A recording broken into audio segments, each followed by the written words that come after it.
ဒီနေ့တော့မရတော့ဒါမှရိုက်တာမှဆိုပြီးရအောင်ရှယ်လိုက်ပါတယ်လုံးဝရှယ်လင်းနေပြီဆိုတော့မနက်ခင်းအရသာကိုသိစေချင်ပါတယ်ဟိုချီတီချီနဲ့အေးဆယ်ပြေး first round နဲ့ငါပတ်လိုက်တယ်ဆောင်းမော်ရမရဘူးခဏနားမယ်ဟိုဒါရတော့ကျွန်တော်ပုံမှန်လုပ်နေကြ exercise တွေပေါ့နော်အဓိကအကျိုးဖြစ်တယ်ဝေးထရပါဆိုချခတ်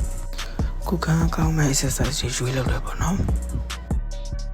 တခြားမရိုက်ပြတာလေးရှိရင်လည်းနောက်ရိုက်ပြမယ်လေဝေးရပါဘွားတယ်လို့စိတ်ခွန်အားပြည့်စုံအောင်တတ်ပါကျွန်တော်ဒီကနေလောက်နိုင်တာဆိုရင်ပေါ့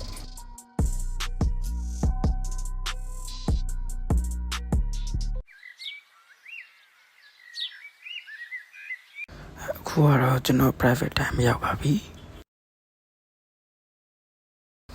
အဓိကစိတ်ချမ်းမှလူချမ်းမှနေရဖို့အဓိကဆိုတော့ဘယ်သူကြောင့်မှမတွေးပဲအေးဆေးလေးနာအေးပါအေးတဘာဝကိုခံစားပြီး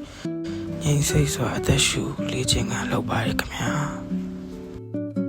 ညောင်းနေပြီဆိုလမ်းပတ်တယ်ပတ်တယ်ငါးဘက်လောက်ပြန်ပတ်တယ်ဟာကြောင်းတစ်ကောင်တွေ့တယ်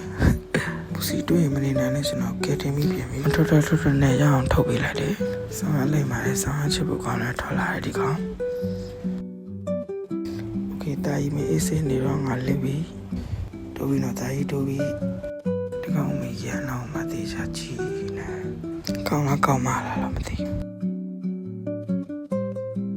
ဘာလို့ဝိတ်ချနေလဲဒီကတော့လမ်းမများရှောက်ပါတယ်နောက်၅ဘက်လောက်ပတ်လိုက်အောင်မယ်ကဲလမ်းလေးလေးရောက်စားပြီးကြကိုရတဲ့ဆန်ခွာတော့မယ်လက်ဖေးလေးရှယ်ရပါတယ်ထီရောအမတို့အဆင်ပြေတာပေါ့ကဲဘေးရကြော်တယ်လုံးဝရှယ်ကြော်တယ်နှာခေါင်းနဲ့နားမထောင်ရနော်စမှုစားလေးလုံးဝပူလေးရကိုရလေးလုံးဝပူလေးလက်ဖေးရလေးပူချစ်တော့ရှယ်ပဲအဓိကတော့စားချင်တာစားပြီးဝေးချပါတယ်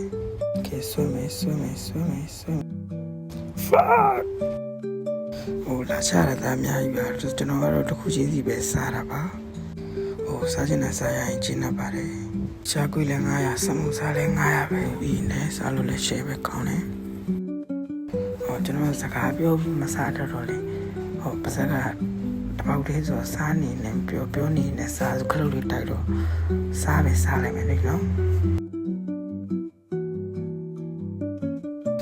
ဆိုင်လိပ်စာလေးကတော့ကြောက်တရားမျိုးနဲ့လန်40 freezer ထိတ်မှာပါမနေ့ဆိုရင်လည်းလက်ကအထီးရောမှစားလို့ရအောင်စမှုစားပြီးကြကိုရောရောင်းပေးပါတယ်လက်ပေတော့ဆက်ပါလိုက်သေးစားလို့လည်းကောင်းမှကောင်းအိမ်ပေါ်ကကြည့်ရင်မနေ့ဆိုဟိုသူတို့တေချာလုံနေတာကိုမြင်ရပါတယ်ဟိုစိတ်ချလက်ချစိတ်တန်းလက်တန်း share ပဲနေစားလို့ရပါတယ်